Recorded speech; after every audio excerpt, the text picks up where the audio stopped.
Yeah, I've been busy doom scrolling. Oh, we're on. Hey, what's up? Before we start, did you see this? What is it? Conte getting red carded. Oh, dude, he deserved to get carded. He's so angry. Why is he such an angry man? He's just the angriest manager I've ever seen, bro. Like, without a doubt. That's the fourth official, bro. Look at him go. He's a fucking skits, bro. Dude, he gets right in his face. He's an animal. He's such a schizo, bro. The best is when he kicked the ball away in the Euros when he was Italian manager. I forget who we were playing, but they had a throw in and the ball comes to him and he just boots it up. and the guy's like, what the fuck? Yeah. And you're like, bro, you're going to argue with Conte? You've had some classic managers, bro. Bro, we've had the best managers. Was it Sadi, the one that was smoking all the time? Yeah, but he wasn't allowed to smoke, so he had the butt. The butt. He's just like, oh, like, fuck, bro. I chew the fuck out I of can it. taste the nicotine. I love it. I fucking love it. Well, anyway, since we've been on for the last... Oh, shit, minute, we've been on? Yeah, we've been on. Anyway. What up? This is what we talk about before we hit record, because I hit record too early. But we got some interesting shit going down this week. Yep. We got more manager news on a positive front, negative front. We got transfers. We got David Cootes news. We got pedophiles.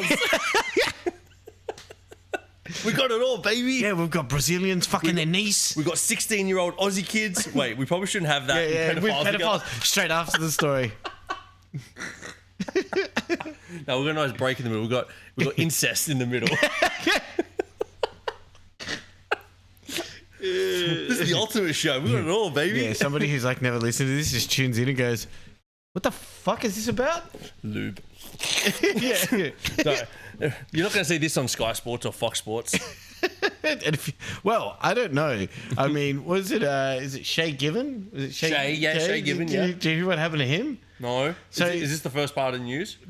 Well, Fuck it. it wasn't, but it just came to my mind. Let's do it. Yeah, we're doing it live. So fucking he was. So he's obviously pundit at the moment. Yeah. Right. Well, he's pundit for Optus. Not Optus. The one that Sky? we get. No, the one that we get on Stan. Stan. Yeah. Yeah. So he was talking about the Celtic manager. What's his name? The one that got sacked. The one that just got sacked after 8 games? Yeah. Right? And he referred to his 8 games as a Holocaust. Nice. And then he had to come out and then apologize. So he came out, he's like, I just really didn't understand the word. You didn't understand the word fucking Holocaust? Bro, every single person in the world that is above the age of 10 knows what the Holocaust is. Yeah, dude. Of course they do. I didn't know what it meant. Of course you fucking did. Don't be a liar. Why don't you just say, I've taken too many shots to the head because I was a midget goalkeeper? No, he should have said, look, I was trying to be funny. I'm not funny. Yeah. I'm a goalkeeper. And I misspoke. Like, bro, like, if that was us, it would be funny. So for the boys, yeah. it's a funny thing. Like, bro, it's a Holocaust. And you just go, yeah, it is. Yeah. DC World, you can't. Yeah, it probably doesn't work if they're paying you a few $100,000 a year to be a goddamn pundit. Probably not. Yeah. Probably not. Yeah. You know, children watch this show, right? Yeah, our show or their show? Well, not our Hopefully show. not our show. Hopefully not our show. Because they are not getting good information. Well, I mean, they will know to avoid David Cootes. That's what they will fucking know. We report on that guy a lot. I mean, to be fair, I would have stayed away from him before all these allegations and charges came out. Yeah. So it is funny how like someone gets reported on it, and then they show you pictures like he does look like a pedophile. he just has the makings of a pedophile. It just kept getting worse too. Anyway, look, let's just follow the structure that we've written down here. Yeah. So we need anyway, some damn structure in this place. Well, let's stick with the managers. Mm-hmm. So obviously we'll start with some light news. Man United obviously sacked. In our last episode, we said Amarim sacked. Yep. For talking out against the board. I mean, fuck. He should have shut his mouth. Yeah, I know. Yeah. But they've now appointed a new manager to the end of the season. No, it is not Darren Fletcher, which I kept getting wrong. And to be fair, Darren Fletcher and the new manager, who you will bring up, look exactly the same. Just fucking plain old white boys. Yeah. Hey, white people don't all look alike, man. Listen here, vanilla face. Yeah. But anyway, so they've appointed Michael Carrick, who's obviously been Man U manager before.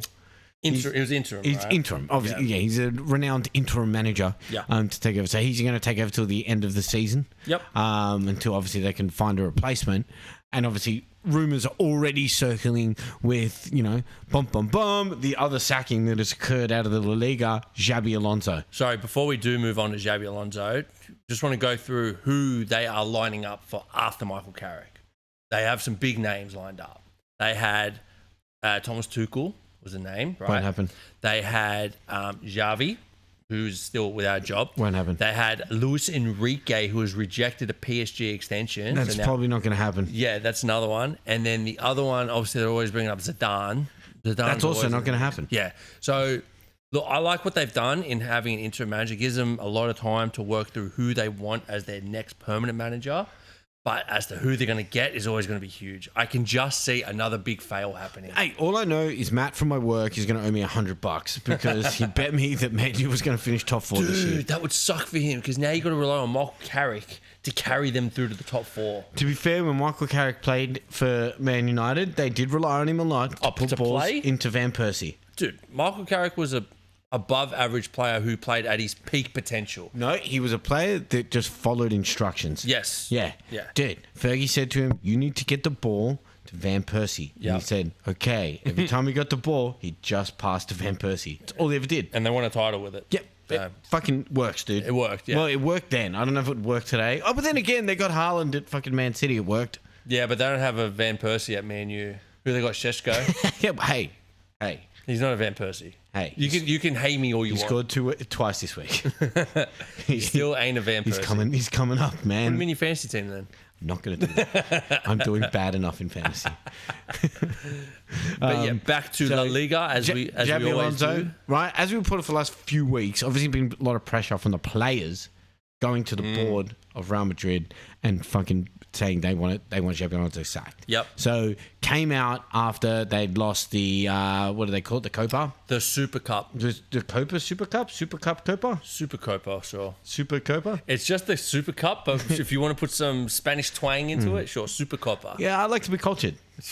The Copa. But what I found funny about this is that obviously the initial reports come out, which are always fucking ludicrous, because the initial reports come out saying that he chose to leave the club. Right? And I'm sitting there like, well, that doesn't sound fucking accurate. He would have left weeks ago. Well, that was based off what some people had seen. So after the Super Cup loss, they lost 3-2 to Barcelona. He wanted the team to do a guard of honor. Now, I found that kind of weird. Real Madrid, Barcelona hate each other. I wouldn't want to do a guard of honor. But he wanted them to do it. And then Mbappe was like, fuck that. I'm not doing it. And then the rest of the players didn't do it. So the initial thought was because he had lost control of the team, which we kind of already knew, that he left on his own. But then reports came out that that was actually wrong.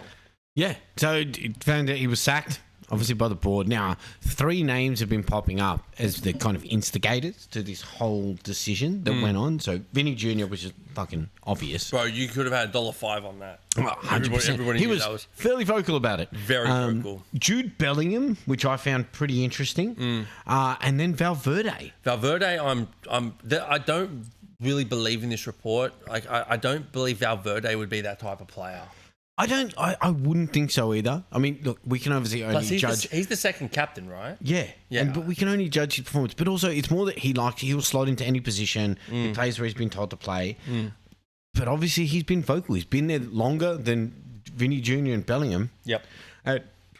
He's won with the club. So I think he would have more pull with the board than the other two. Well, considering he'd be the captain, probably. Well, sorry, second captain, but. There's still 3 huge players. Like Vinny Jr. is their star boy, if you want to put it that way. Right? He's the sacker of their team, yeah. Yeah, and then you got Bellingham, who is a superstar, another superstar in their team. Well, they big money for him. Yep, big money. Big he's salary on big for money. him. Yeah, big hype on him. You know, he's got a model girlfriend. Living the dream.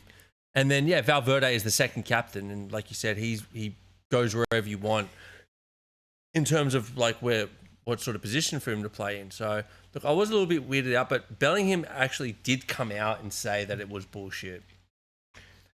I've seen that, but I mean, he's obviously going to say that. Yeah, you're not going to say, I told him I fucking hated him. Yeah, fuck the guy.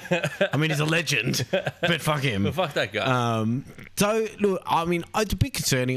There's obviously people coming out. There was an interesting quote from Khabib Nurmagomedov. Habib. Yeah. Where he essentially said this is like a great club. He's a legend of the sport, which has been ruined by kids.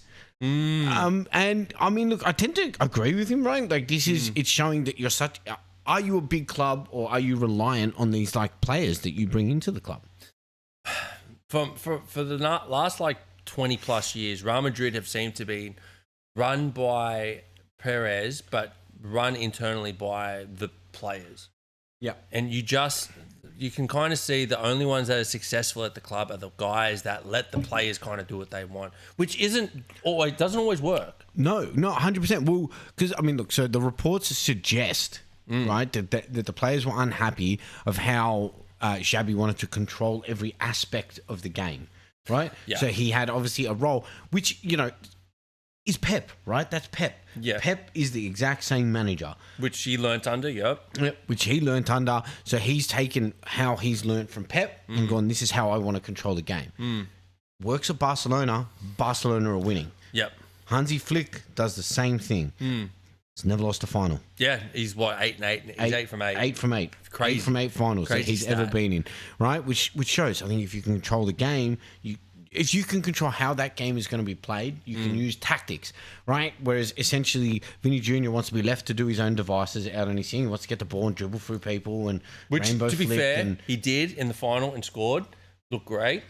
But they fucking lost. Yeah, I know, but I'm just saying for Vinny, he wants to do his own thing. I'm sure Rodrigo wants to do his own Well, thing. I mean, it's the same when they had the Galacticos, right? You had a whole bunch of players that all want to do their thing. Mm-hmm. You can't have that many big names in a team that all want to do their thing. Well, you can. You just need to have a man manager. That's why they were so successful under Ancelotti. He was the best man manager ever. He still got sacked. He kind of knew he was going to leave though anyway because he had that Brazil job lined up. So but you look at all the Champions League he won, all the La Ligas he won, all the trophies he won. I mean, in my opinion, I think he's the best manager of all time. Yeah. Right? Yeah. 'Cause of what he's done in the Champions League. Champions League and across the big five. Mm-hmm. Yeah. But they have already appointed a new manager. So Arbeloa, full-time manager too, which I found very fucking interesting. So Arbeloa obviously played for Real Madrid. Yeah, he was a right back during the first Ancelotti, like Mourinho time. Sorry, so it started with Mourinho. So it was about 15 years ago. Wouldn't say he's a legend of the club by any means. Wouldn't say legend, but he was still a loyal player, very important player for them at that time. Very good player. But so he comes from Castilla, where he had a record of 12 wins, 3 draws, 8 losses. So he either wins or loses, pretty much. Yeah, so he's not really coming in with a great record to say, hey, here's all the things I can do. This is where it's going to come down to who controls the club. Does the coach control the team or do the players control the team? And I have a feeling now that Arbeloa is there, you're going to see these players start to do their own thing. Well, the report, obviously, look, I haven't seen, I can confidently say I've never watched a Castilla game. However, I went and looked up some reports on how Arbeloa plays, and he's a big fan of the Gegenpress. What's the Gegenpress? Jurgen Klopp. Oh, right, okay. Right, that was like how Jurgen Klopp liked to play. Heavy press. So it's a lot of work. Yeah, a lot of running. Yeah, I don't see the Real Madrid players doing that. Yeah, pressing high up the pitch too. So you want Vinny, Rodrigo, and Mbappe to press up top. Or to press up top. Yeah, I don't know about that. I don't see them liking that all that much. I don't see that happening at all. But let's see how it goes. Well, and then also you're having Jude. I think Jude would be fine to press. Jude presses. When Jude wants to play like that, he can do it. Yeah. I've seen him do that in many games, right? When he's up for it, he will be up for it. Mbappe, 50-50, depending on if he feels like it. Vinny Jr., no way. No chance. No way. Bro, no way. He doesn't even track back. Nah. He just wants to stay up top and do some fancy flicks and rip cunts and score a goal, like you said. Yeah, unless Conor Gallagher, oh my God. Gallagher? Yeah. I got you, bro. Don't worry. Is marking him, then he doesn't do shit. But let's move on to some EPL news. So obviously, transfer window is still open. So we're only halfway through. We'll get a couple of weeks ago. I think there's still a lot of rumoured big moves that might happen. Whether or not they do, don't know. So we've got, look, on the rumour front, West Ham may continue their woes, I should say. God damn, can't talk today. Are you okay? Yeah, I'm having a stroke. Are you okay, man? So Paquetá, one of their big players, is now wanting to leave and go to Flamengo in Brazil. He wants to escape those charges. Well, no, they're going to let him gamble in Flamengo, so he'll be all right. So, look, that'll be devastating for the position that West Ham's in. Well, he's pretty much like their second best player behind Bowen. He goes, I cannot see how West Ham... I don't give a fuck who West Ham No, dude, buy. they've got Soychek, man. Anyway, I cannot see... If they lose Paquetá, I do not see how West Ham do not get relegated. Yeah, no, 100%. I think, well, then, that's kind of a big news that's coming out. Obviously, two other rumours that we've followed. One's Gahey. Where does Gahey end up? Palace has come out, said that he can go. Yep. And I mean, that's their chance to get money for him. Pretty much Everyone thought Man City. Pretty much now. Yeah, everyone thought Man City was the one after they had lost Diaz and Vardiol and John Stones. I think that was the big three, right? Diaz. And yeah, so Diaz, Vardiol, and Stones. They're the three, right? Yeah. So they're out for an extended period of time. So Man City seemed like the sure bet. Well, I mean, their two starting centre backs are fundamentally like 20-year-olds. Well, it was Ake and the new kid that they. Well, Ake's been playing fullback quite a lot. Oh, okay. So let's have a look today. Sorry, you please. Today continue. they had Kushinov and then the kid they've recalled from loan. Wow. As they're starting back in the AFL semi-final. Yeah. Which we will get into next week. The other kind of rumours, Elaine, yeah. Ake played left back, yeah. So the other rumours that are coming out, Van der Ven, apparently he's unhappy. This is a big one. Well, this is a big one. And look, to be fair, I think a lot of the rumours come off the back of an interview he did, in which in the interview he pressed the point of he actually liked playing under Ange. He loved playing under Ange. He obviously disagreed with the sacking of Ange. You know what?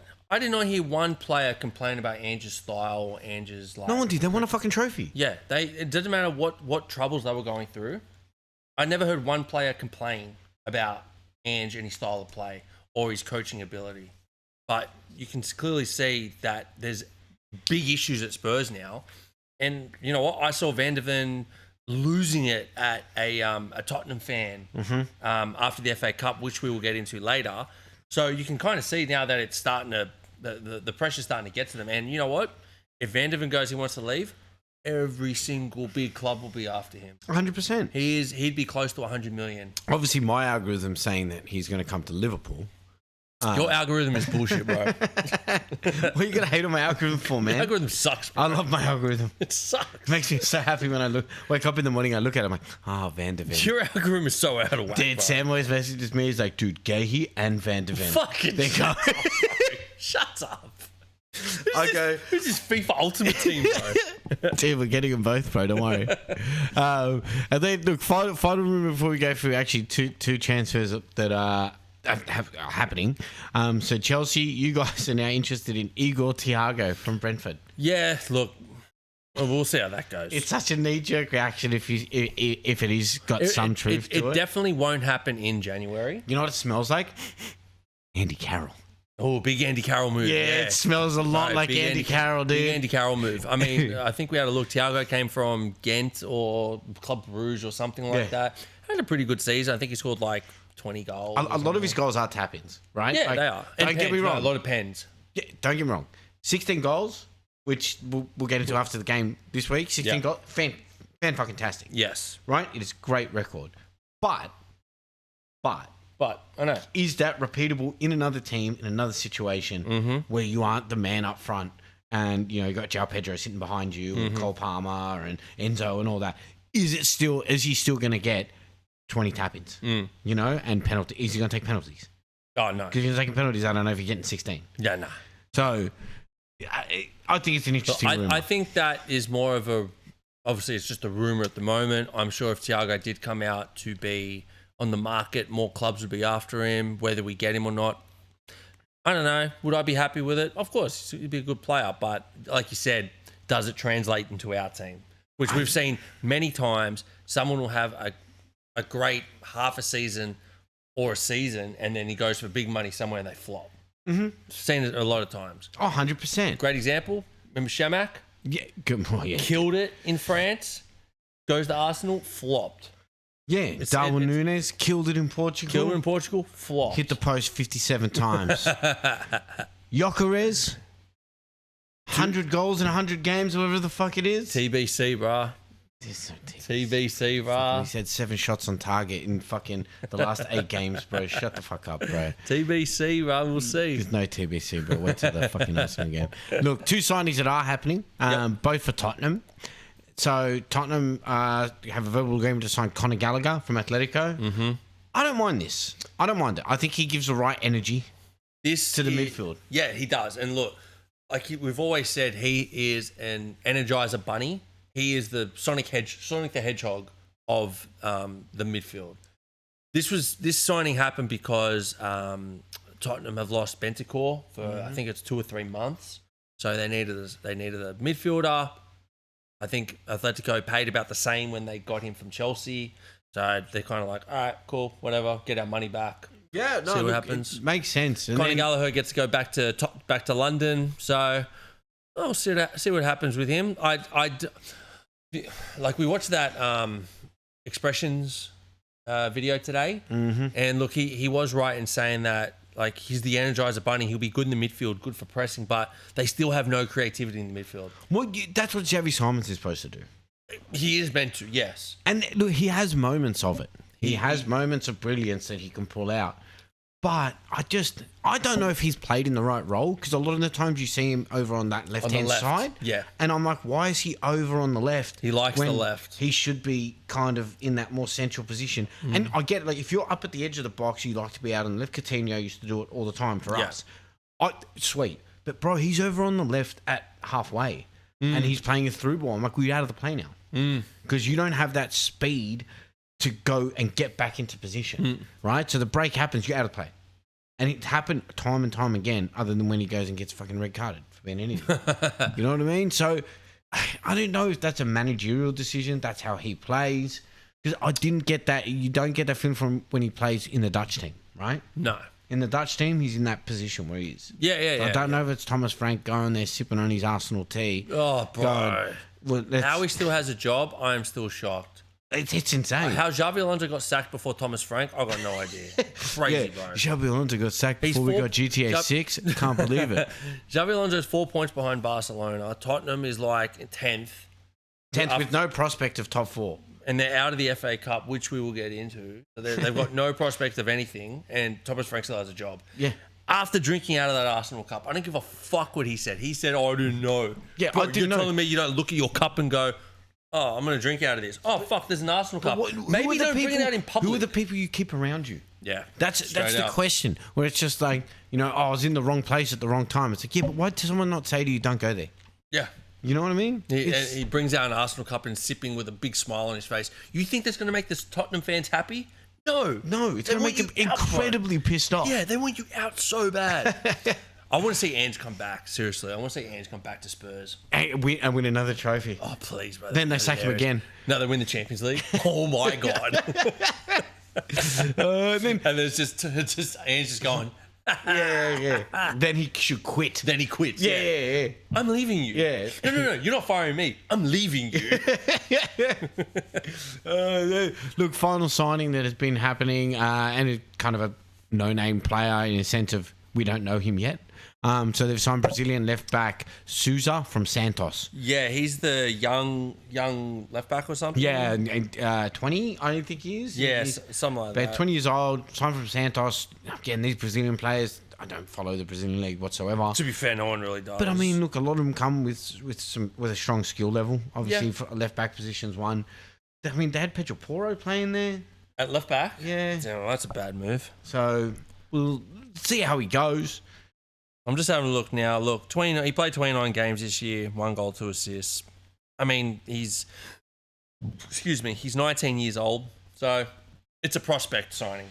Yeah, look, I mean, good luck to him because he's going into a basket case for fucking team. Hard. Well, I mean, he might get opportunities to score considering their backline are the ones only scoring the fucking goals. Crazy, eh? Yeah, Crazy, it's Richarlison or Van der Ven or we'll get into Richarlison later. Pedro, or not Pedro Porro, Romero. Yeah. Who's scoring the goals.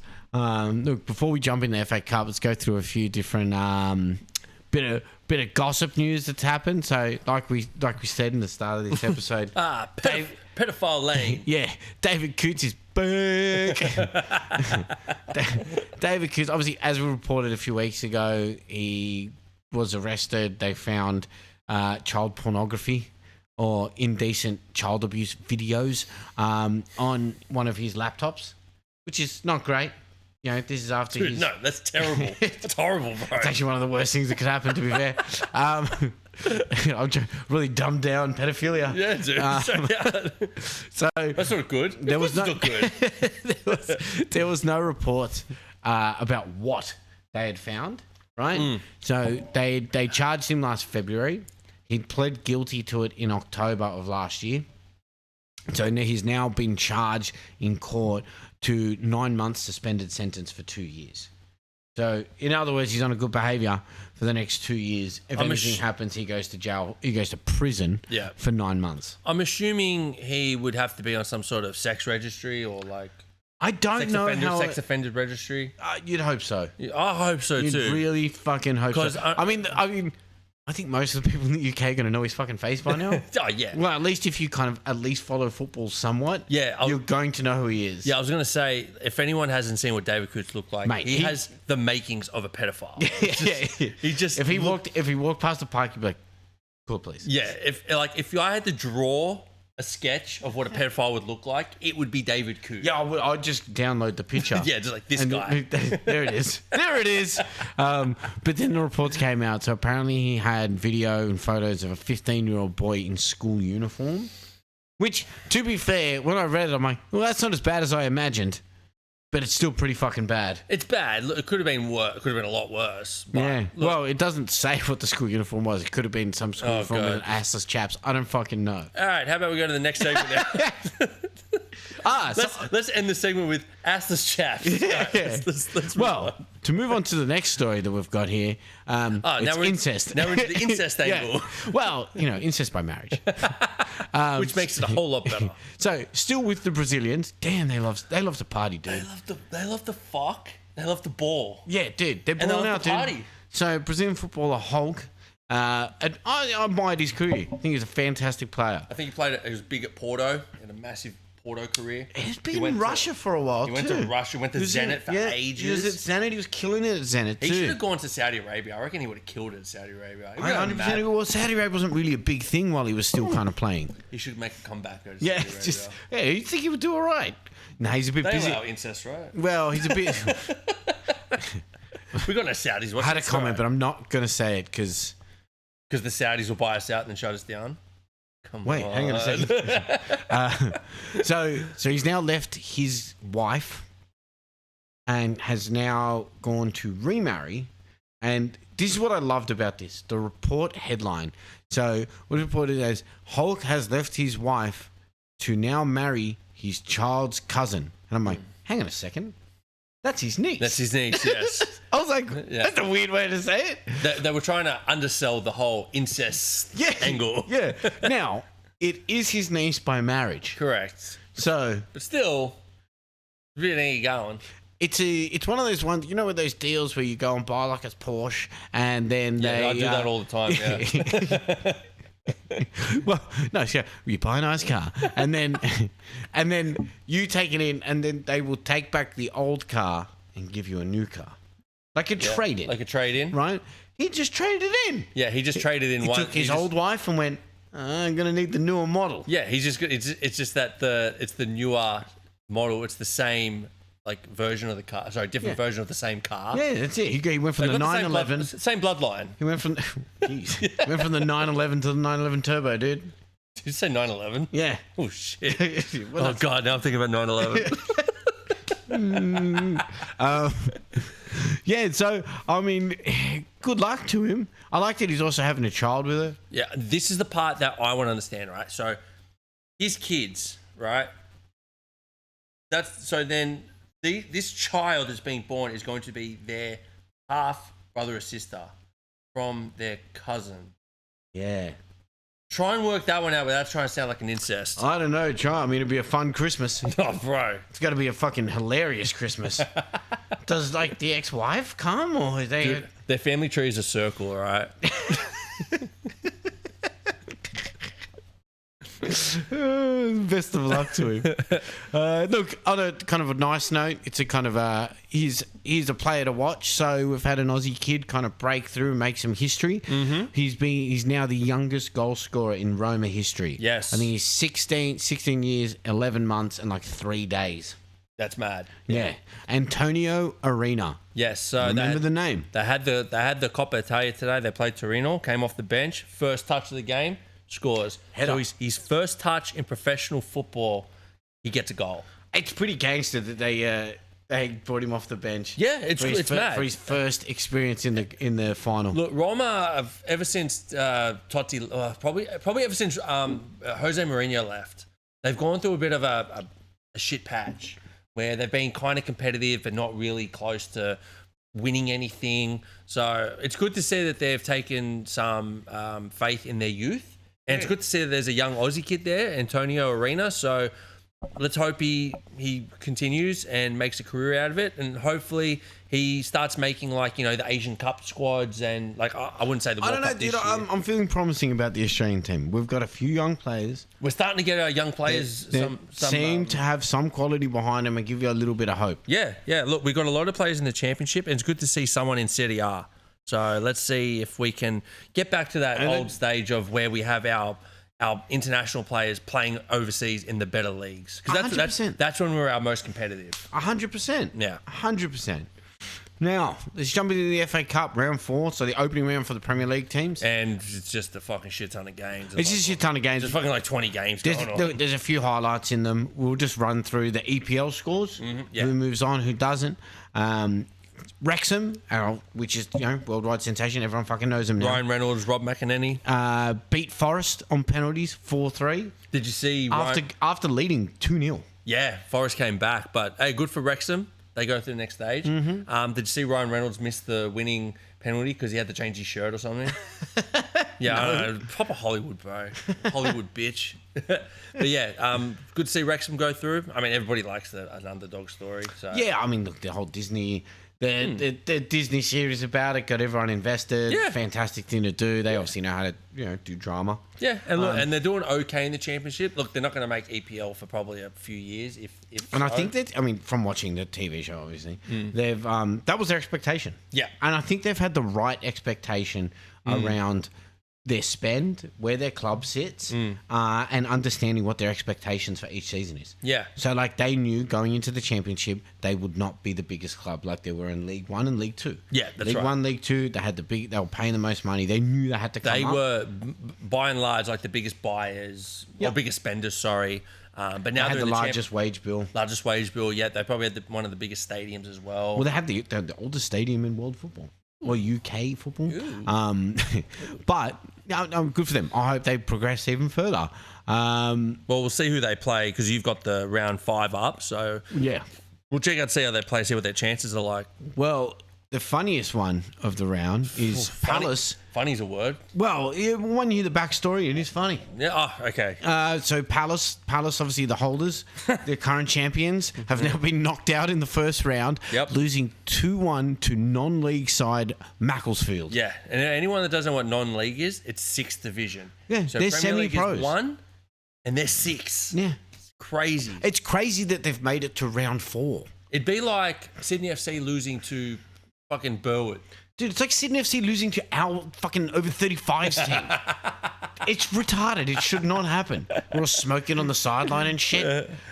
Yeah, but look, this is the first time it's ever happened. A holder getting knocked out by a Division 6 side. First time it's ever happened. And I will say that would be the biggest fucking party. I don't know where Macclesfield is, but I'm sure it was fucking torn to bits after that game. Well, I think that the the best part of this is obviously they're talking to the owner after the game. Yep. And he has some few classic quotes that you've got for us. So now I don't know what Rightmove is. You know what Rightmove is? I assume it's just an online platform where you can purchase different businesses or football clubs. Yeah. So he goes, I bought the club. Yeah. Can you look it up? He goes, I bought the club on Rightmove after 4 days drinking. I can't remember buying it. Look where we are now. It's incredible. So, like, he bought the club on a whim, and now his team has beaten the FA Cup holders in the FA Cup. Like, that is a fairy tale story right there. That's pretty good. So Rightmove is an online property portal which is acts as marketplace for buying, selling, renting homes, commercial spaces, and new developments, connecting users with estate agents, letting agents, and developers. So essentially, they had that club up there for obviously whatever. They must have a football. No, wouldn't have a stadium, but they would have a park and a clubhouse and all that. So he went on Rightmove after a 4-day bender in Ibiza and bought it. Didn't even remember doing it. That's hectic. Imagine waking up next day being like, oh, I'm so hungover. Why do I own a football club? Where the fuck is Macclesfield? That's how I've done all my investments, and they've never worked out like this, man. But I will say that this kind of shows where Palace are at the moment. And I think, dude, we've been calling this for weeks. We have. Yeah. I would say it's actually over one of the it's one of the right ones that we called. Yeah. Because we had Tottenham at the start of the season. We were like, they're on an easy run. Load them up with Tottenham players. Bombed. If I could tell you to load up with Macclesfield players in your fantasy, I would.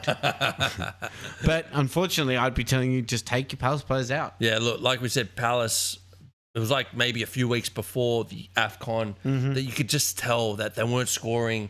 They weren't winning those games that they were last year. Mateta stopped scoring, and that's the big kind of that's what you can think. Mateta was constantly scoring all of last season. He's clearly tired. Yeah, exhausted. You can see as well, like from when they lost Eze, and after they lost Eze, Guy wanted to go. They wouldn't allow him to go. He had problems with the manager. You could kind of tell there were problems, and usually they were able to kind of like paper over the cracks. But now those cracks cracks are about this wide now. Gassner as well is going on. Yeah, Glasner wants to go. He's out at the end of the season. Guy's gone. Guy's going to probably Eze's gone. Munoz will probably go. This team is getting torn apart. But to be fair, they peaked last year. They did the double. They did a double. They won the FA Cup and the Community Shield. They've done a fantastic job. But unfortunately, they didn't reinvest.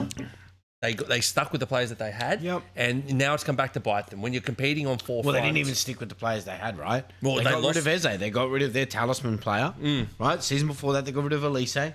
Yeah, so it's just they're quality players. They slowly got rid of them. They had a bit of success, and I think they're just happy with that. They probably made the most money that they've made, in their history of the club. And now that was the first major trophy in 50 years, and they must have just gone, great, we're happy now. Let's just stay in the Premier League now. We can make a bit of cash and just chill out for a bit. I mean, look, which I don't agree with, but West Ham did that.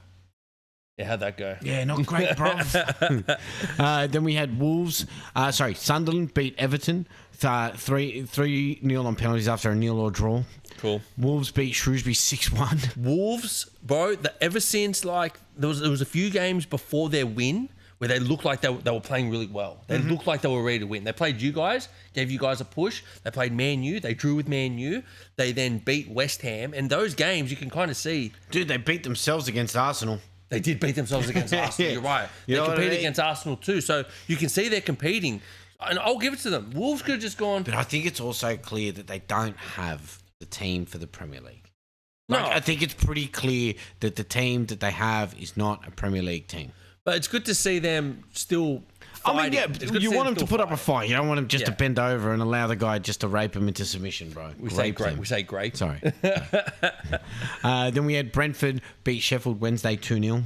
Nice. Newcastle beat Bournemouth 7-6 on penalties after a 3-3 draw. Yeah, that was a crazy game. Because I'm pretty sure they both scored in injury time. Mm-hmm. And so, went to win the 3-3 draw. But 7-6 on penalties is crazy. Yeah. So, look, Newcastle seems to be lacking in defense at the moment, but they've their got a attack few is players scoring. dragging them through results, right? Yeah. Walter Mata has been putting in. Harvey Barnes has been killing it. But he's always on the bench, dude. Doesn't get a starting spot. So who's ahead of him? It'd be Anthony Gordon and who's the other one? There's Alanga. Alanga? Yeah. So Which I understand, but still, I mean, at some Barnes is stage, the one producing. he started. It's Anthony weird. Gordon's not really producing. Not really. He's making those runs, but he's not producing. And goals then and obviously assists. Bruno is pulling him through games. The big one as well is Wissa. Wissa's making a comeback. He has slotted in well into the team come back off injury. Considering he just come back from injury, he's already been very dangerous from that limited time that he's been in the team. Then we had Fulham beating Middlesbrough 3-1. Nice. Man City beats Exeter 10-1. Yeah, they had 9 different scorers, including 2 own goals. And Semenyo scoring on his first game. I had a look at the score, and it was just like a list like this long of scorers. You're going, oh, for fuck's sake. Yeah. Well, poor Exeter. I mean, they got to go to Manchester for a game, so good for them. Burnley beats Millwall 5-1. Nice. Villa beats Tottenham 2-1. This was the game where after they got into a punch on. Pedro Porro. Oh, sorry, I was talking about you're talking about between the Aston Villa and Spurs players. Yeah. I was going to talk about the fans. Pedro Porro went up to the fans and fucking had a go. And so did Van de Ven, right? So did Van de Ven. And then Xavi Simmons was sitting at the back, arcing up, like death staring someone. Yeah. Like, what are you going to do, bro? You're like 5 foot tall. Yeah, there's a reason that you're like 10 feet away. But no, I thought Morgan Rogers looked like he was about to start throwing haymakers. Yeah. Dude, he came running in. He was ready to start throwing. I was like, damn, dude. Yeah, that was so. Just in case anyone hasn't seen it, Ollie Watkins is celebrating, but obviously celebrating way too close to Paulinho. He's doing it on purpose. Like this. He's like, Yeah, he's in his face. yeah. And then Paulinho's got in the shits, which I don't blame him for. No. And then Morgan Rogers wanted the smoke, bro. He just Yeah. came straight at him and was just going. He wanted all the smoke, bro. Yeah, he's like, he didn't want a portion of it, he's bro. like, He no, wanted fuck. all of And he it. scored in the game as well. So Rogers was ready to score and fight. Well, then we had you guys beating Charlton. Yeah, look, we beat Charlton away 5-1. We put First out. game for Roz and you. Yeah, look good. Look good with the team that we put out. We had a lot of like Akpong and Hato started. Jorgensen started as well. Well, Haddo got a goal, didn't he? Hato got a goal, crack a goal actually. Look, we were up 2-0. Charlton get a goal, make it 2-1, and then we just kind of ran with it after that. But the way that we played was very attacking. So let's see if that translates to Premier League teams. Oh, interesting. I mean, yes. We've got to see how Rosenier now goes if he has that same shape going into a Premier League game. Correct, yeah. Let's see if we have the same, gusto to like push forward against the Premier League teams. Then we had Arsenal beats Bournemouth. Jesus, man. I'm struggling today, dude. I told you, I'm having a stroke. Arsenal beat Portsmouth 5-1. Pretty easy for them to win. Very easy win. They were up. I think they got to 2-1 at one stage, and then Arsenal ran away with it. Yes. Oh, I think this is going to be a likely one for a few of the games. To be fair, West Ham beat QPR 2-1 after 120 minutes. I fucking Here we go. West Ham. Here we dude, go. Fuck them, dude. Here we go. I had them as the last leg of my damn. Well, Liverpool's technically my last leg, but this is the leg that destroyed my multi because I had West Ham to beat QPR head to head, and they have to go to 120 minutes to beat QPR. They suck. They should get relegated, and they owe me money. I think they will get relegated. Yeah, so dude. this you get some I feel like satisfaction. Paquetá did it on purpose. Yeah, he's like, because fuck you, James. he didn't bet on it, so Clearly he not. screwed my bet. Sorry, just want to go back to the Arsenal game. It was actually 4-1. Portsmouth went up 1-0, and there was 2-1 at halftime. And Damn, I'm giving them extra goals here, bro. no, bro. I didn't know you liked Arsenal so much. I hate Is there a Arsenal, dude. badge under there, bro? Dude, don't touch me. West Ham win after 120 minutes. Brighton beat Man U 2-1. I think the only interesting thing for this is Lacey, one of their juniors, and he's 18, came on to play the game. It was a half-decent game for him. However, gets 2 yellow cards in 2 minutes and gets sent off. Yep. One was for a tackle. One was for a clap to the ref. The fucking silly yellow card to get. You know, you guys should sign him. No, thank you. No, because it suits the team. Yeah, he's 18. Yeah. He's 18, gets red cards. Fucking sweet, dude. There was one other point I wanted to make about this game. So Danny Welbeck scored. Now, this is funny. Eh? now there was a stat that came out as to who scored the most goals at Old Trafford since I think 2020, and Danny Welbeck has 7. He hasn't played for Man U for fucking 8 years. Or 9 years or something. He has more than the entire current. The next one after that was I think it was Bruno. Yeah. Crazy. Danny Welbeck has scored more goals at Old Trafford than current Man U players. It's fucking insane, dude. Danny Welbeck loves going back to Man U, bro. Dude, they should have never got rid of him. Nah, I always thought he was a good player. And he's our age. He's 36 years old, still scoring goals. If anything, he's having one of his best seasons of his career. Last year was his best season of his career, yeah. And I think he's on track. He could beat it again this season. Yeah. Crazy. Good for him. Yeah. Then the final game for the EPL teams in there was Liverpool versus Barnsley. Beat them 4-1. I did like the Barnsley goal. Fuck. What was Slobo doing, bro? Dude, Dominic scores the biggest banger ever, right, from distance, and then does this. I mean, shows his quality for running, but god damn, dude, he easily takes the ball away from the striker who's pursuing him.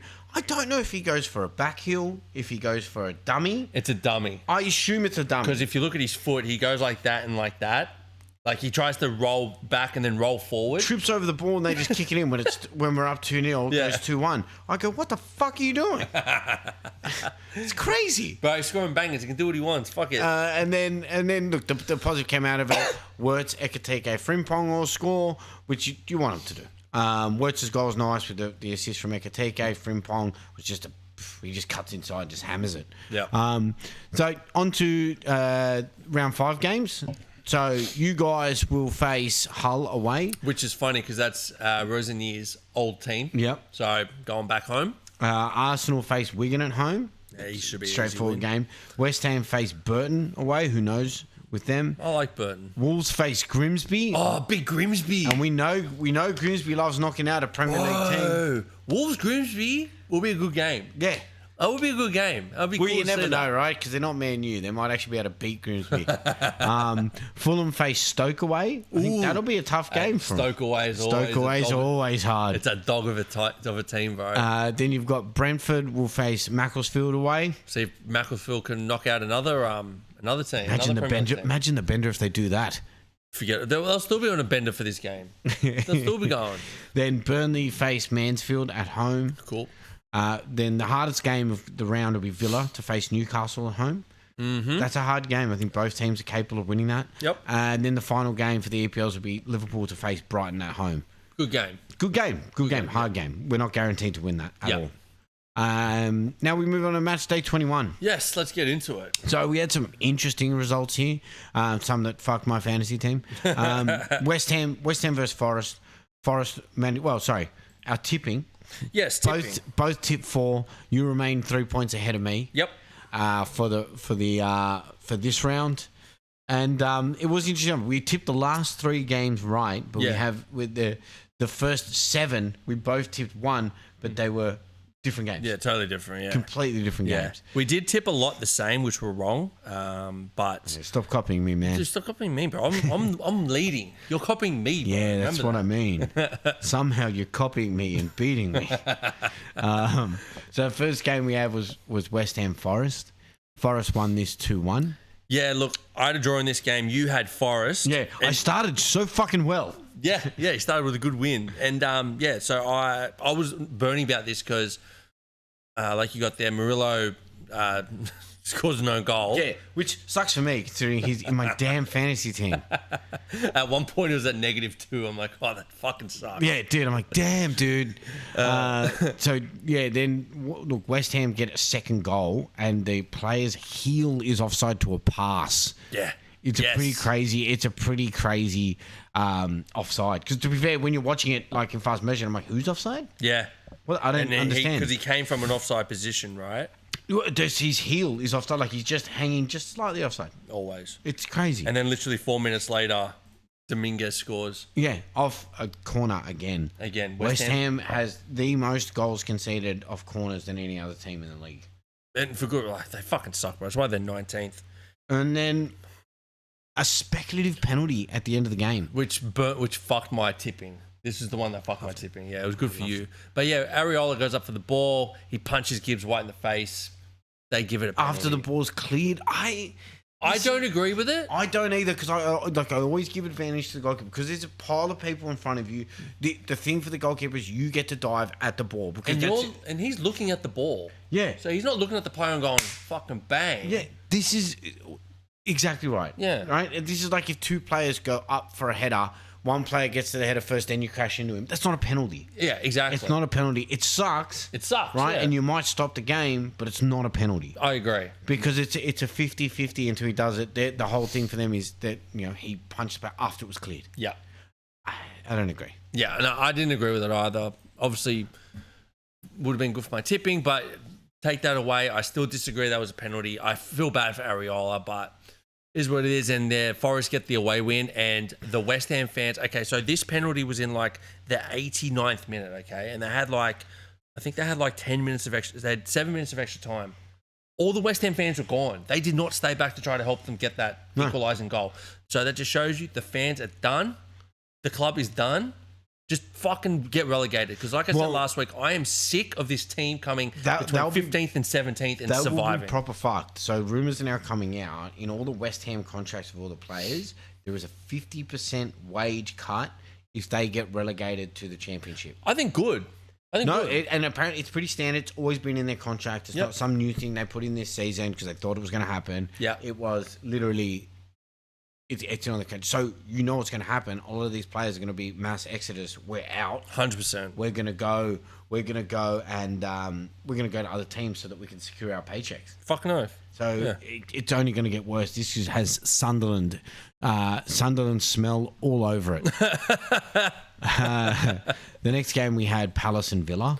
This was an interesting and boring game. Yeah, look, they had 5 shots on target for Palace, 3 shots on target for Villa. So 8 shots on target. That's 1 shot on target every 12 minutes. I was not intrigued one little bit. No, nil or draw. Leave it at that. We'll leave it at that, yep. Then we had the Fulham and Chelsea game. Fulham win this one 2-1. You guys started doing Chelsea shit? Bro, once again, we cop a red card. We have more than double the red cards of any Premier League team. Are you up to 8 now? 7. 7. We're up to 7. We can actually start to fill out a Premier League side of red cards. Players. Yeah. So, look, we were playing well, right? We're playing well until the red card. We get a corner. Leno gets it and just launches it. And Kukureya's 1-on-1 with, I think it was Wilson. And Kukureya has this thing of like grabbing arms. Mm-hmm. Just happened to be, he came up against a guy that knew what he was going to do, grabbed his arm, fell over. Ref was like, yeah, straight red. Last man. And you can't argue with the red card. It was just... It's 100% a red card. Yeah, you can't argue with it. So unfortunately, we copped that, and then we copped 3 yellow cards after that. Enzo, Tosin, and Palmer all complained, and the ref just went, cheeses for all of you. So here you go, Mousies. Have some cheese. Yeah. But look, we go into halftime 0-0. We're thinking, okay, we're still in this game, and we're playing really well until we allowed Raul Jimenez to come in and get a header. Mm-hmm. So, that happened. But then Liam Delap gets his first goal, and I will say, ever since Maresca left, Delap has been playing his best football for us. He had 2 really good chances, but he put this one away. But then, fucking 81st minute, Harry Wilson buries one. Mate, he's on fire. Yeah, he's on fire at the moment. He did have a goal ruled out before as well. He's on fire. Look, good for my fantasy, not good for my heart though. But yeah, look, again, we shoot ourselves in the foot. Just like too many red cards, and it's easy to defend a loss when you get a red card, but when it fucking happens all the time, you start to go, well, something's got to happen. You guys can't keep letting this happen. Well, there's a reason that it's happening. So you need to identify the reason why you keep getting red cards. If it's 1 or 2, you can sit there and go, it's them losing their head. Shit happens, If it's 7, you've got to be like, all right, we have the wrong culture in how we're getting these players to play the game. Well, I put it down to what I've said for years is you need to have experience and leadership in your back line. And we do not have that. Our most experienced player is Reece James. He doesn't play every game. You need someone to be in the back line to cover for when Reece James isn't there. We've got good players, but no leaders. Kukureya is not a leader. Chalobah is too young to be a leader. Gusto is not a leader. Tosin is not a leader. These guys aren't leaders. And that is what I think it comes down to. You've got no leaders, no one to tell them when to stop, when to, kick on, when to push. They just go, oh, something goes wrong, fucking blah. Everybody wants to have a whinge and a bitch and fucking complain. There's no one there to be like, settle down, let's get back into the game. They just go about their way. So I put it down to that. I, for one, really enjoy it. I'm glad you enjoy it. I'm glad you enjoy my pain, you fucking piece of shit. I'm a sadist. Then we had Bournemouth-Tottenham game. This one was a fairly exciting game, to be fair. Yeah, look, now, just so we know, we both picked Chelsea. We both picked the draw in this one, which should have been a draw. Started off with Tells getting a goal. Which is, to be fair, I had this tipped as one of the goals of the week until. Well, then so Tells opens the scoring. Evan Nielsen equalises. Krupi gets another goal. This is his 7th goal of the season. And you've said it sporadically that Krupi would be good for your fantasy team. Yeah. And he keeps popping up with goals and assists. I mean, he's a quality player that if you need somebody a little bit cheap that can still get you points, Krupi's your guy. With Semenyo leaving, I think he's only going to get more ball. Yeah, I think you're right. Richarlison hits the post off the post with a header off the corner. Sorry, and I actually forgot to mention, in the FA Cup, Richarlison went down with a bad hamstring injury. He was running and he pulls his hamstring. Now Richarlison's out. Nah, Tottenham's fucked. Tottenham's fucked, bro. Tottenham's proper fucked. They're proper fucked. Well, Van der Ven did one of his historic dribbles. Oh, this was classic. This is hilarious. This is so funny. But, bro, what is more hilarious is the referee awards him a penalty. Yes. He makes a run all the way from centre-back. Yes. Gets through everyone. Takes these wild touches. And when we get into the Liverpool game, I'm going to compare this. Okay. He takes a wild touch where it's going out, runs off his line into a player, crashes into him, jumps in the air, and goes to the ground. Referee goes, that's a penalty. Yeah. And I'm like, that's not a penalty. I'm watching it in fast time. I'm like, that's the furthest thing from a penalty I've ever seen. They then go and check VAR. He goes, after checking VAR, that is not a penalty. I'm like, obviously. But then the best part is Van der Ven complains to the ref. He gets a yellow card. What are you doing, cuz? It's retarded. Oh, man. It's retarded. Then we go back to Paulinho, scoring goal of the week. Straight away goal of the week. I called this as well when we were like, I was at work. Yeah. I put in the group chat. I'm like, boys, this Paulinho goal. It's goal of the week. Goal of the month. Potential goal of the year. Potential, yeah. Overhead kick in a crowded box. Like perfect. Perfect overhead kick. Straight into the corner. Yeah. And then who does it for Bournemouth? But the boy they just sold, Semenyo, scores an absolute screamer to win right before he leaves for City. I didn't know he was still playing for Bournemouth. I think it's crazy to agree a transfer and then be like, well, we're going to play him. Could you imagine if he got hurt? I will give props to Semenyo. He took a full page ad out in like the Bournemouth paper, whatever it is, to say thank you to all the fans. I loved being here. That's how you leave a club. That's how you leave a club. That is how you leave a club. Did you also know it was his birthday when he scored that? Oh, no, I didn't. So he scored his final goal. He scored the winning goal in his last game at home on his birthday. Fantastic. That's a fairy tale. And then leaves with all of the fans loving him. Yeah. They got 65 million and a thank you. Take note, Trent Alexander-Arnold. Fucking prick. Then we had the Man City Brighton game. This was fucking interesting. This is very interesting. And to be fair, it wasn't that exciting. No, because, it really wasn't. Sorry, it had chances, but they just couldn't do it. So Brighton had early chances that Donnarumma saved in the first 10 minutes, right? There was about 2 saves from Donnarumma. Then Doku wins a penalty for Haaland to put it away. Mm-hmm. It was a clear penalty. Clear penalty. The guy just tripped him over in the box. Yep. And I will say, Haaland only seems to be scoring penalties lately.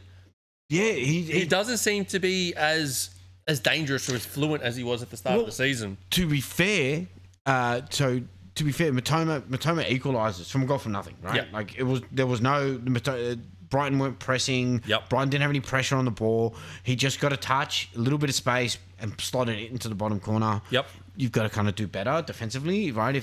And again, this is the defensive woes that Man City have. They didn't close him. Yep. And then I think there's two other chances from fuck-ups from Brighton. There was them trying to play out of the back, which they fucked up. It gets intercepted. Haaland has the opportunity to slot it away, telegraphs his shot, bang, saved. Yes. Then another one with Brighton, who missed the sitter through Matoma. So there was a game of chances, but when they were in front of goals, it was lackluster. It was either going wide. They were hit. I think Bernardo Silva hit the post.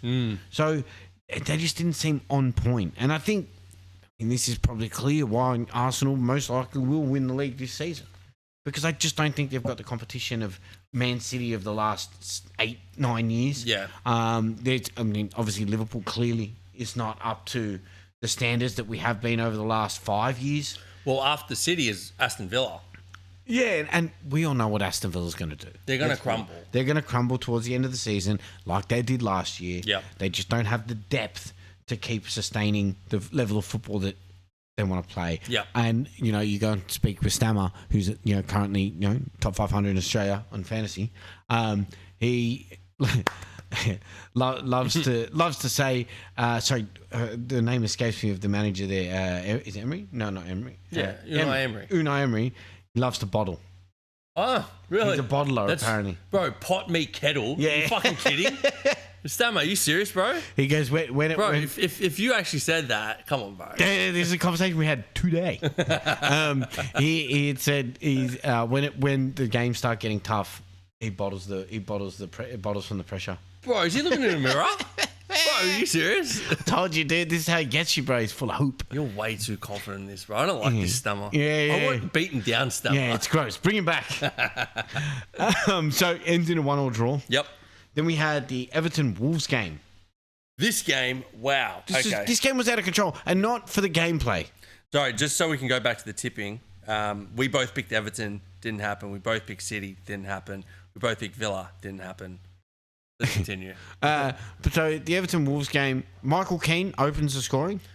Yeah. Now, he had quite a game. Opened with a goal.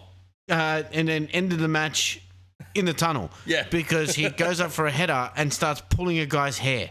Yeah, now, he pulled it. Yeah, he pulled his fucking hair. You see him go, Yeah, and just pull his hair while he's in the air. I'm like, why? Now, I thought he was trying to grab his jersey and pull it, but as soon as you grab onto hair, bro, you're done. What are you doing? You're not a girl, dude. Don't grab hair. Yeah, don't grab hair. You don't pull hair. You don't scratch eyes or kick balls. Now, because of that red card, Jack Grealish decided to, go to the ref, say his piece. He copped the yellow card. In that, I think it was about 7 minutes later,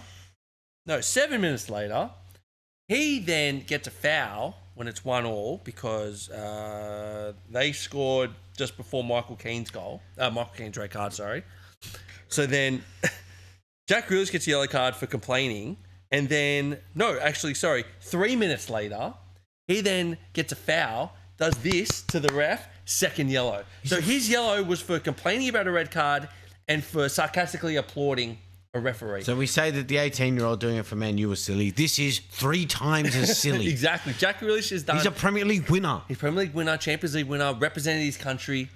Bro, you cannot be... As frustrated as you get, you're on a yellow. Why are you doing stupid shit like that? 100%. But look, again, like we're saying about Wolves, pull another result. Dude, that's what I mean. They are not... They have been super competitive. I think West Ham are worse than Wolves.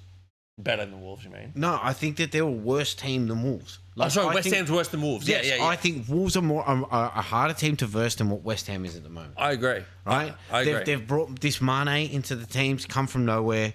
They've finally put him in. The bloke scored, was it like 5 and 4 or 4 and 4? Yeah, so Mane, I'm just having a look. He's 18 years old. Yeah. From their under 18s, okay? This year, he has played 11 games. He's got 2 goals and an assist. That's not that bad for an 18-year-old. I was going 4 for 4. I was a little bit off with that. Yeah, you're a little bit off, yeah. I'm getting excited. But if he'd be like 3 from 4 in goals and assists. Yeah, goals and assists, 3 from 4. You know what I mean? Fucking that is not bad, dude. And he comes off the bench.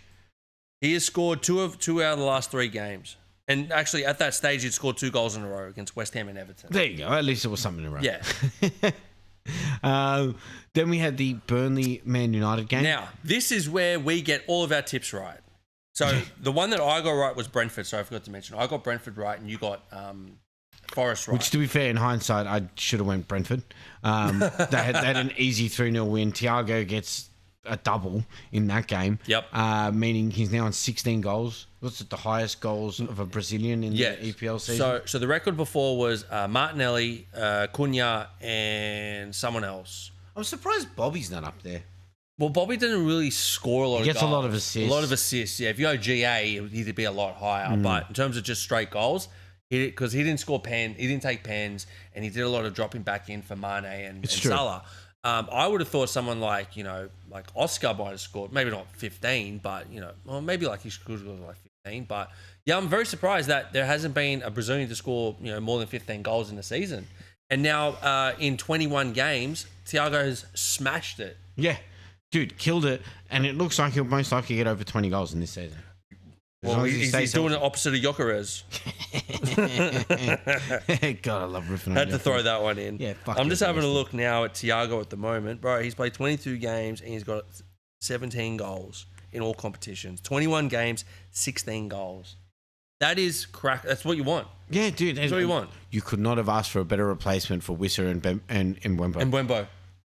They Fucking- just pull out another player that was in obscurity and they'll turn him into another massive profit. 100%. Then we've got the Burnley Man U game. So we both had a draw in this one, which was a really good pick. A 2-2 draw. I think Burnley at home. I think if it was Man U at home, I would have went differently. But Burnley at home, I think that they like to shut up shop. It didn't happen though. No. Well, they kind of did. Burnley opened the scoring in this one, right? It was the scoring off a deflection on, surprise, surprise, heaven. Yeah. Poor kid.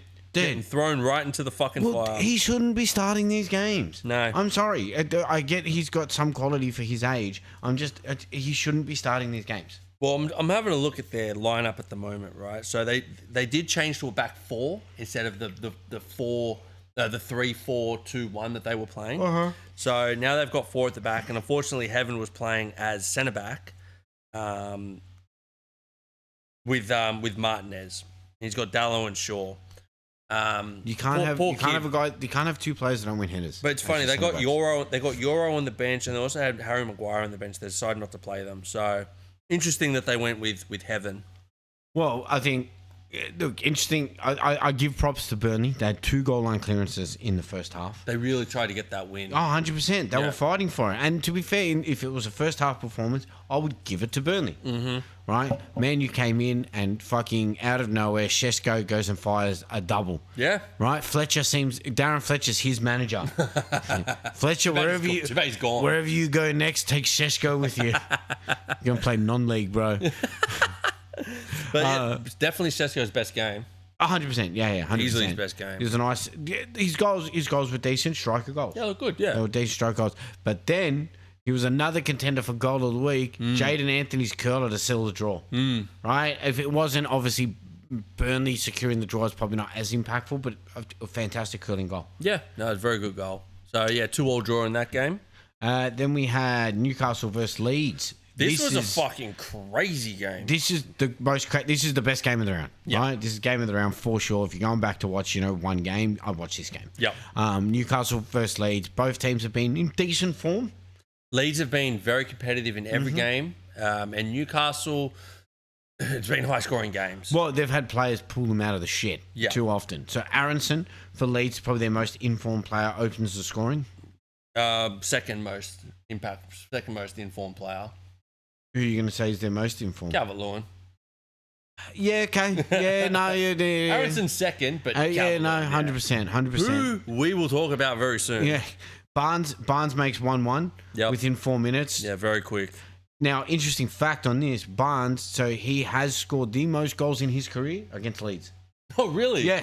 Wish I knew that. Would have put money on it. Yeah. Put him in my fantasy team. Got some fucking points.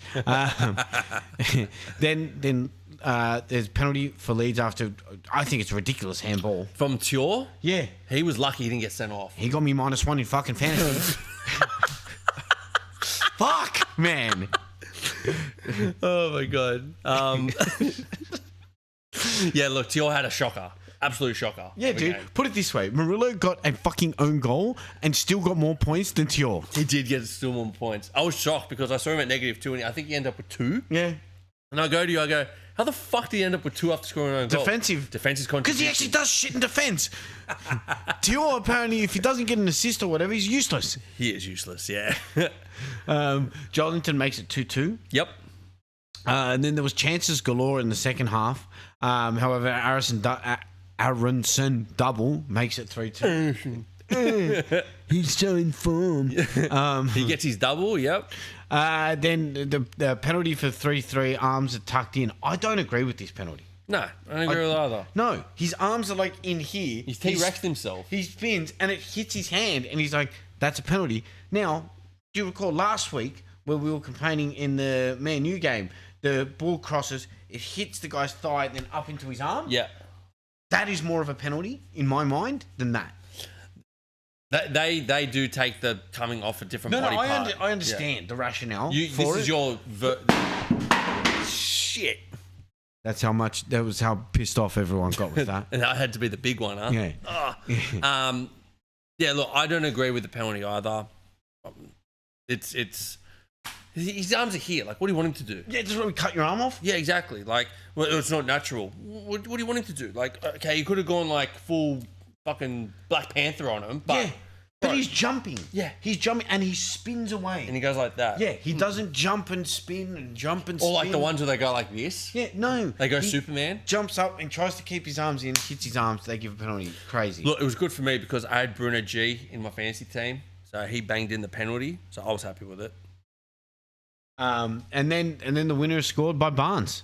102nd minute. Bro, how? Well, it's also, there was 10 minutes of extra time. Obviously, there was some delays in there and whatever. There was a couple injuries, yeah. Yeah, so, dude, it was a nice finish.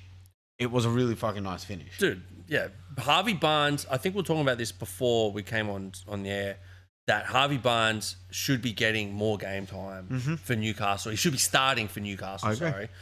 He's been super consistent this year. I would like to actually see if I can find how many goals he has scored, because he has fucking had a great year so far. But to be fair, he did start against Leeds, but he doesn't start consistently. But this year he has played 31 games. He's got 11 goals and 2 assists. He's 2 goals away from his best output ever, which was for Leicester. But a lot of those games as well, he comes off the bench. He does come off the bench and he still scores. Yeah, you know what I mean? So he's not getting the full minutes that a lot of the other players are getting. Yeah. And then we come to the final game of the round. Now, you said that the last game was game of the round. I call this the worst game of the round because nothing happened. There was plenty that happened. Plenty that happened. Connor Bradley hits the post. Bro, the way that Saliba and Raya fucked that up. Well, dude, one, there's no communication at the back. We were pressing, right? So obviously we had 3 players that were pressing up. Saliba tries to pass it back from Raya without looking up. Yep. Right? And Raya was coming for the ball. Raya was coming for the ball. Yeah. So instead of it going past him, he just tries to kick it. Connor Bradley picks it up, looks up, chips the ball in, and hits the crossbar. Oh, another one that hit the crossbar. Hit the post. Fuck, man. We have hit this last calendar year, we were the club that hit the post the most out of any other club in the EPL. I think they call that the Darwin Núñez effect. Dude, it's everyone effect. It's just, fuck, man. Everyone's doing it. All right, well, then we'll call it Darwin disease. Dude, you have a disease. Yeah, which one? And then look, I think on the other side of it, so we had a penalty shout for Frimpong. He steps on the foot of Hincapi. Hincapi, yep. Yeah, so he's trying to do it. Hincapi puts his foot under him. He steps on his foot. He goes down. There was a fight that ensued afterwards because Arsenal have the ball in their defensive area and stop, look at him. They could put it out and they just continue to play. Yeah. Right? Yeah. And then the ref doesn't stop the game. And then shit went down. Obviously, speak to an Arsenal and they go, well, what if he was faking? I have an argument for this, right? I went through and I said, well, if you recall Chelsea versus Fulham, right? Like this week or the first time we played them? Because we played them in the same round. The first time that you guys played them. Yep. Right? Remember Fulham got that 18-year-old kid, went through, scored the goal. Yeah. They overturned the goal. Oh, because someone got Shalaba got because they stepped on his foot. Yep. And that was a foul. Right? Yep. What's the difference? One was outside the box, one was inside the box. Did you fucking what? I'm just telling you the difference. I know, and this is what frustrates me, right? Because everyone gets it. Now, I agree, it is not a penalty. I agree, it is not a penalty. But if I'm going to look at the evidence that is provided for one foul versus another, what's the difference? I told you. There was a box. The box is the difference. Exactly right. Then we have another situation with Worse gets the ball in the box. He dribbles through one, dribbles through two, dribbles through a third player. The ball goes extended. Trossard comes running in. gets nowhere near the ball and just takes him out in the box. He barges him shoulder to shoulder, right? He steps across his body and then just goes, boom, puts him on the floor. Everyone sits there and goes, well, that's a penalty.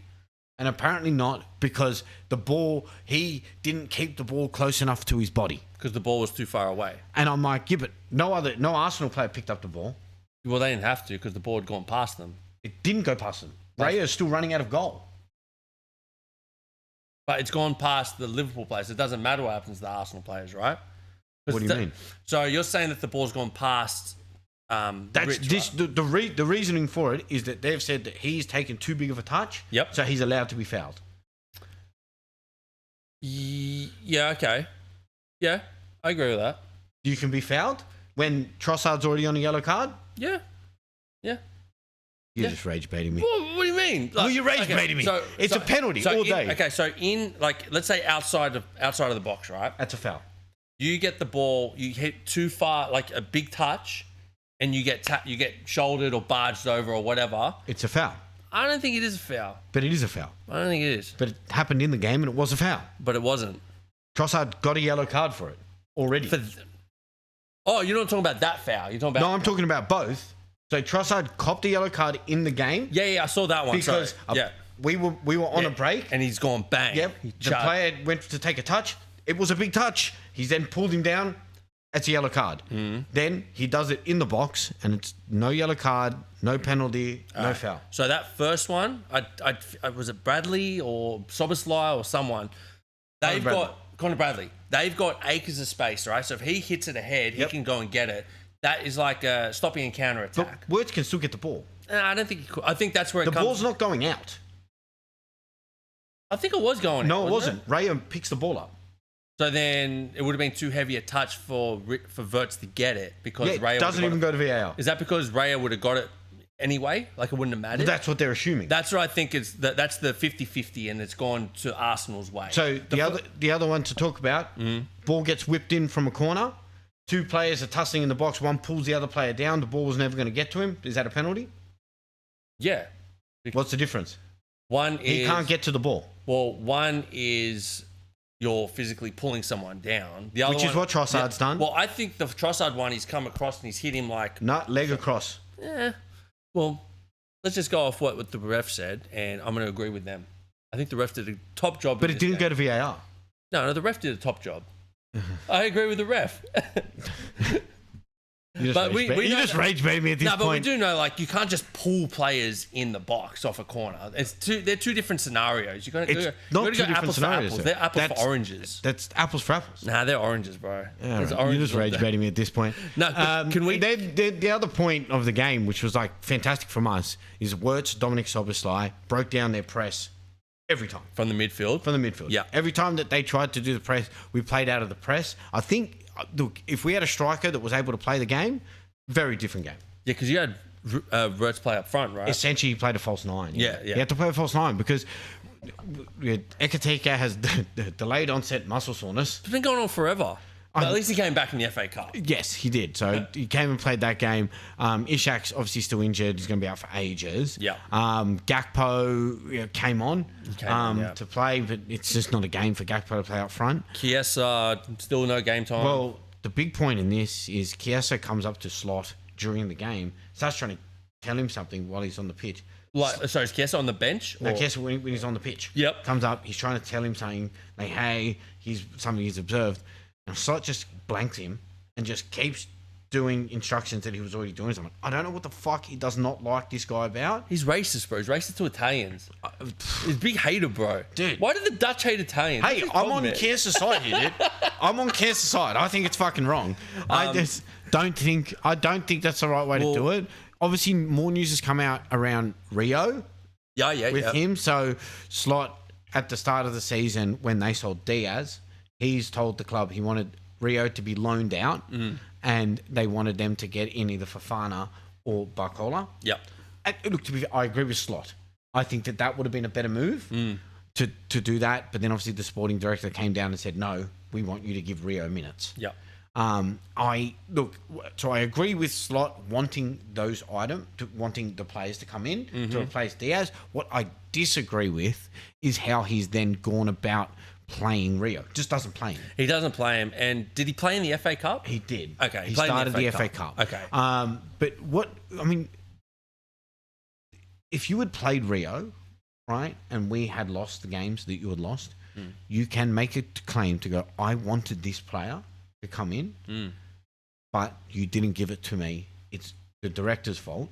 I need the last say on all transfers, right? But the one game that you played Rio in, he scored the winner. He scored the winner against Newcastle. Yeah. So if I'm the sporting director, I'm sitting there going, you should have played Rio in these other games. He could have then scored like he did against Newcastle. Yeah. Right? So he now has a case against Slot. And I just think that there's some mistakes that have been made. Before we do move on to fantasy, I think there was one big part of the game that you missed. Which part's that? The Connor Bradley injury. Yes. And I was going to let it lie because I feel like it was a mistake. From Martinelli. Right? I just think Martinelli got too heated into the game, and there's obviously a lot of videos that so look, context to it. Connor Bradley has gone to clear the ball. His boot has been stuck in the ground, and he's done his knee. Yeah. Right? He's gone down, screaming in pain. He's on the pitch. Martinelli has come over to him and started trying to shove him off the pitch to stop the game. Don't touch the other players. No. Don't touch them. It's obviously ensued. There's been a whole bunch of people running in, trying to fucking push and shove each other. Yeah. Now, there's now other clips coming out of Martinelli where he gone down injured off the pitch, and Arteta's walked up and told him to get on the pitch. To stop the game. And then he's run and jumped on the pitch. Yeah. So everyone's now going to say, you're a bit of fucking scumbag. Now, to Martinelli's credit, he came out after the game, put out a public apology, saying, sorry, I got too into the game. I shouldn't have done it. At the time, I was like, he's a fucking scumbag. Yeah, you cunts were going off in the group chat about that. Well, the Arsenal fans were trying to fucking defend it. They were sitting there going, oh, well, yeah, he's probably faking it. Yeah, he's probably faking it. Comes out later, he's done his knee. Yeah, he's done his knee. I'm like, well, he's obviously not faking it. I go, you could tell as well. Out of any team in the league this season, we go down the least. Ekitike could have got a few penalties this season, doesn't go down. I want them to fucking go down. They won't fucking go down, dude. I want penalties. I don't fucking get them. There was another foul which I found really funny. I think, I forget which one of your players had the ball. I think it might have been Kirkes. Kirkes has the ball, and Saka kicks him in the guts. Yeah. And then who goes down out of the two? Saka goes down out of the two. And does his limp. Bro. And he does his Saka limp. He does his Saka limp, and then as soon as the ball comes, he starts sprinting. It's the Starboy limp. I go, mate, this guy, lucky he's re-signed to 2031. Fucking good luck, new bro. re-signing. But I will say it was funny. I turned off my phone for like an hour. I come back, 150 messages from you fucks. I'm going... No, here we go. I got the shits about it, bro. I got the shit because I sat there, and to be fair, I conceded and I said, we are in shit form. You guys are in good form. To be fair, you should beat us pretty fucking easily. Yeah. The game came on, and all of a sudden, the first half, they had a structured approach. They were the better team in the first half. Then second half came out. Slot made a few tweaks to it. All of a sudden, these blokes have now shifted back into their haram ball, and all they were trying to do is win corners. Saka does not try to actually score goals. He tries to get corners. He physically tries to get corners. There was one-on-one, and this was another one. They started going, Saka had Kirkes on toast. He would, had him destroying him. And I'm like, no, he didn't. He beat him one time, won a corner. He ripped him one time. Won a corner. The other time where he was able to get the ball away, he passed to nobody because there was no one in the box. And Where was Gyökeres? Oh, mate, he's hanging out, fucking playing with his hair. Fuck Gyökeres, bro. He had the least touches of any fucking attacking player in the Premier League in a game. 7 touches he had or something? Oh, he had 5 touches in total in the game. That's disgusting. Yeah, dude. That is disgusting. Rubbish, bro. But, yes, and then also I'm going off going, no, Saka didn't have anyone on toast. Kirkes managed to manage him. He had 2 successful dribbles.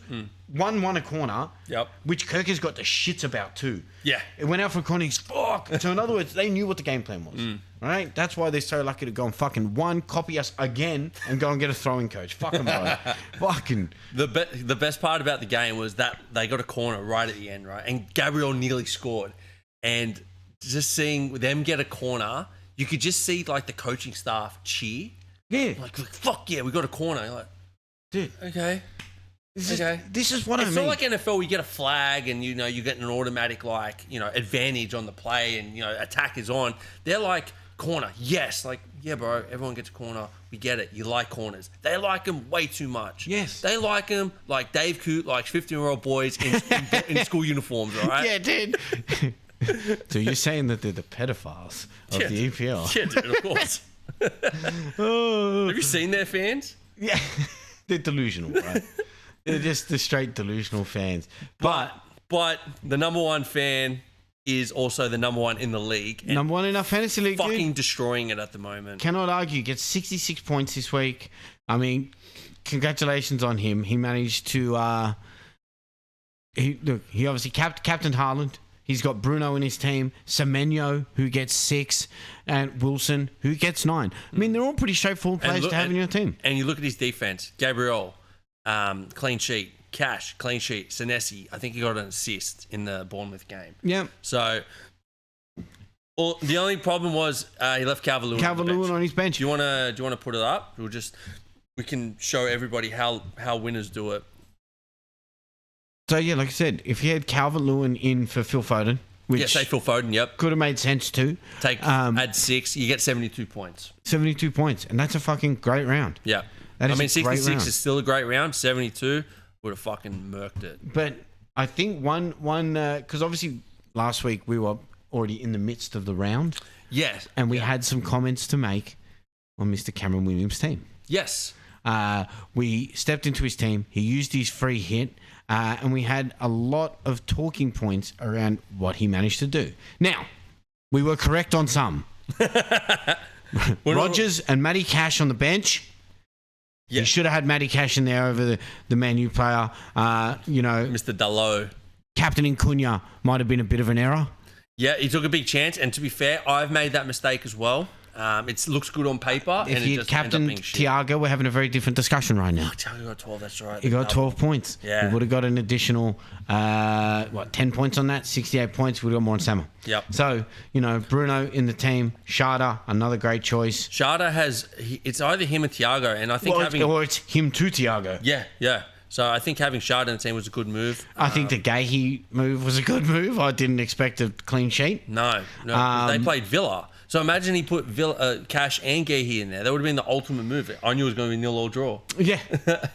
Which it was. So, I mean, we have to eat our own words on that one. We were clearly wrong. 58 is a very good score for a free hit. And now here's one that I'd really love to look at. Akash. Oh, here we go. Our fellow. Fuck. He's been talking a big game. Three transfers as well. So he used 3 transfers. He really threw everything he could at this one. Unfortunately, wasn't enough. Yeah. Keeping Virgil on the bench. Showed his non-trust. He had Theo in his team just like I did, -1. It hurts, I know, Cash. Oh, it hurts. Ollie Watkins trying to hope that form continued. Did not, buddy. Rodgers again, yeah. And then Virgil on the bench. Should have had some faith. Dubravka could have been in for Petrovic. To be fair, look, the trade, I don't know what the trades were, but didn't really seem to work out. Well, why don't we check out what the trades were? Let's have a look. So LaCroix went... Tior got 17 last week, the week before. Yeah, he did, yeah. And then he took Saka out. He took Ekatike out. No. No, you're right, yes. So LaCroix, Saka, and Ekatike. If we go forward again, go back to this week. So, was it Guy in? Esteve in? Watkins. Watkins in. Came in. And Rice. Watkins and Rice. Unfortunately, the trades didn't come off. No, they were not successful for you. Unfortunately, Mr. Akash, talking a big game about catching the big dog up in first. Unfortunately, that did not happen. Yeah, Stammer just keeps pulling away. I will note, my brother is getting some fucking points, man. Dude, your brother keeps fucking messaging me going, oh, who's ahead now? Yeah, dude. He tried to call me. I'm like, I'm not answering your call. Fuck off. And we have finally figured out who Duckman Ewan is. Yes, finally. One of the BFT members for BFT Concord. Shout out BFT. He also... Can I just say, his team was perfect because he got 0 on the bench. Yeah, 0 across the bench. Well, 3 for Dubravka. But he had Raya in goal, so it was a much better outcome. Got the most out of it. Giulio Celati got the most points this round, 77. Great round. Look, 118,000. Captain Thiago, fantastic fucking move. That was it there. And Fantastic move. Look at his bench. Tarkovsky 4, Guy 6, Gabriel 6. There's 16 points right there. So very good. I don't know. Look, we need to pick up our game going into next week. I know I've got 4 subs that I can make now. I got 2. You got 2 subs. I'll be working on. Oh, look, I'm going to wait until after tomorrow. Now, obviously, this will get released after, but Chelsea plays Arsenal in the FA Cup semi-final. Yep. I'll wait till after EFL that. Cup. Sorry, semi-final. EFL Cup semi-final. I will wait until after that game and have a look. But the one player that I think I need to pull out is Foden. I put him in when he was on fire. I think there's an obvious transfer for Foden. Yeah. Right? Semenyo. I think Semenyo is going to have to go in there. Obviously, a clip has come out about Haaland, Semenyo coming in. Haaland goes, "This guy's coming after my golden boot." All right. He goes, "He won't pass to me because he's coming for my golden boot." Semenyo laughs and says, "I'll always pass to you, brother." I haven't seen that, actually. That's funny. I'll flick it through because I think I've got it on YouTube. Yeah, mad. And we can put it up because I definitely have to beat my brother. Look, he got minus... Dude, he got 2 -1s. He still got 61 points. Yeah. Captain Haaland, Calvert-Lewin. And he left Smith Rowe on his bench. And Virgil. He has a very interesting team. Collins. Who the fuck is Collins? Kelleher, bro. Kelleher was the one because he got a penalty and saved it. Yeah, dude. Which was a disgusting... He saved... What is it? He has saved more penalties. Sorry. His save to concede ratio for penalties, he has more saves than he has conceded. That's mad. That's crazy. That's pretty much all you can ask out of your keeper. Yeah, 100%. I think he saved the last 4 penalties. Look at that. So he got 13. He got 26 points from 2 players, from 2 Brentford players, doubling up on Brentford. Great move. Yeah, Piece of shit. he fluked that dude. He's not that smart. Well, if that penalty gets scored, you lose. He gets less points than what I got. You lose 22 points there. Yep. Crazy. But good for Crazy. him. Good for him, little shit. Yeah, he's got that stamina luck, bro. But we'll make our subs and we'll hopefully claw our way back. Everyone still has their chips. So I think next week we'll actually talk about when's useful time to use your chips. Yeah. Because we've got a lot of double up games coming on for the weeks. But we'll review those and then probably have a little segment on it next week. Yeah, look, I think just on the chips, I think it might be good. Unless you're desperate, hold on to them until after the Champions League group stage is finished. Mm-hmm. Because I think that's when the double ups start to happen. Yeah, correct. So I think we'll look up when the double ups happen because some teams will miss games. Correct. Right? And then you have double up games. I think Arsenal has a few double up games. I think we'll have a few double up games. We will because we're in the definitely EFL Cup. Yeah. So those EFL Cup finalists will miss a game, whoever it is, out of Newcastle, City, Chelsea, Arsenal. And then obviously the FA Cup and all that. Yeah. The Champions League and all that. So we'll jump into that next week. But Yep. until next week, peace out. Good luck in fantasy, everyone. Until next week.